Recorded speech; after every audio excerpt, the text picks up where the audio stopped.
So the origin story for self-care is that for 3 years, I ran a private Facebook community of women writers. We had 40,000 members, and I was so inspired by this online community that I started these conferences. So the Facebook group was called Binders Full of Women Writers, which was a play on Mitt Romney saying that he had binders full of women. We were the Binders Full of Women Writers. And at the time, this became a huge joke that to hire more women at his company, he had binders full of women. So this became a meme. In hindsight, today in 2025, I can tell you, like, I would rather have President Mitt Romney than President. Like, I would vote for Mitt Romney tonight. But we don't live in that alternate reality. So I ran this private Facebook group. I started these conferences called BinderCon, and I read Lean In. The year I started this, I read Lean In. I remember exactly where I was. I was on the subway when I finished the last page. I looked at the author bio. There's the photo of Sheryl Sandberg. And in the bio, it says the proceeds from the book are going to go to the Lean In Foundation to help women. And I was so excited because I was like, we should get some of that money for our feminist nonprofit organization. I thought it was like a perfect fit. Also, we were on Facebook. It just seemed like such a no-brainer. So Perfect, a member of my volunteer staff went to college with a guy who worked at Facebook, and we forwarded emails up the chain until we got to Sheryl Sandberg herself, and then we got a phone call with someone at the Lean In Foundation. I was so excited. And on this phone call, they talked to us about what they were doing, and what they were doing with all this money was partnering with Getty Images to create a portfolio of stock photography of girls and women in STEM. That's what they spent all the money on. And we asked if they would sponsor our conference, and they said that they would send us a PDF document about how to host a Lean In circle ourselves at our own conference. Oh, boy. I was very disappointed, but this was like a big sign to me that, like, there's something, it was all talk and no walk. Like, there was nothing really to back up the message in the book, and the fact that all this money from this international bestseller was supposed to be helping other women. So when you were on Facebook itself, what did your group, was this a positive and sort of like warm and fuzzy experience that made you feel like social media will be what connects us all and makes the world a better place? Was it uniformly like that? Initially, I didn't start the Facebook group, The Binders. Another, actually a Canadian journalist started the group. It was invite only, and she thought 20 people would join because you had to know someone to get you in. But within weeks, there were 30,000 members. So it exploded. And at the beginning, it was a really positive place to be. And I was seeing all these connections being made. I was seeing like famous writers, famous journalists, famous novelists being like, hi, everyone. And it was so exciting that these prominent women were members of our group.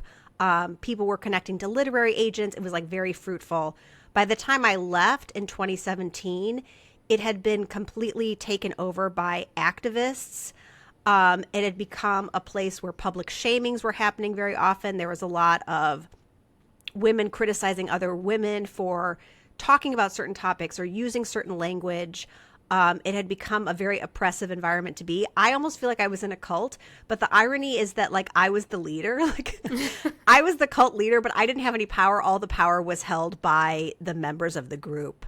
And so I decided to write a satire as a way to illustrate how women can destroy one another in the name of, quote, being good feminists. So they all thought that they were on the right side and doing social justice politics on Facebook, but to that end, they were just ruining each other's lives.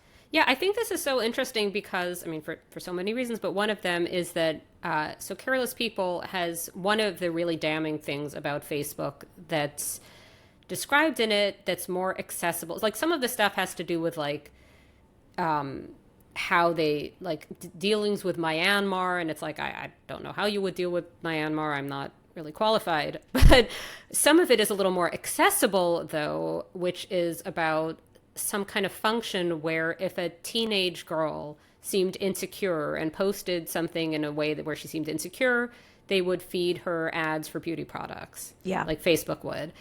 And I think when people talk about the internet as toxic, and specifically like stuff on the internet or social media being toxic specifically to women, it's imagined to be sort of stuff like that. But it's also this thing that you're talking about of the kind of like using a space that's meant to be doing good to sort of sanctimoniously bully other people, which was really like a big feature of 2010's kind of social media.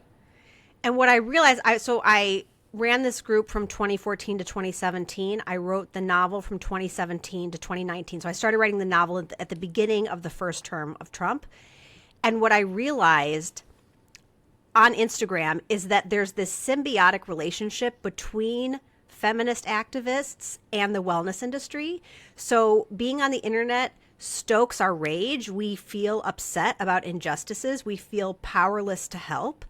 And then Instagram will serve us an ad for a 7-day detox cleanse or a jade face roller. So we're simultaneously being told, you should care about this. The world is ending. You need to do something and take time for yourself. Remember to take a bath, take your magnesium, eat your protein. So the internet feeds on both of these, and we're the victims of the messaging of both. And I think if you can just become a little more if you can become a little more savvy and realize that you're being served this certain content after they've made you angry, at least for me, that's made me a little more sane, or I'm able to joke about it at least.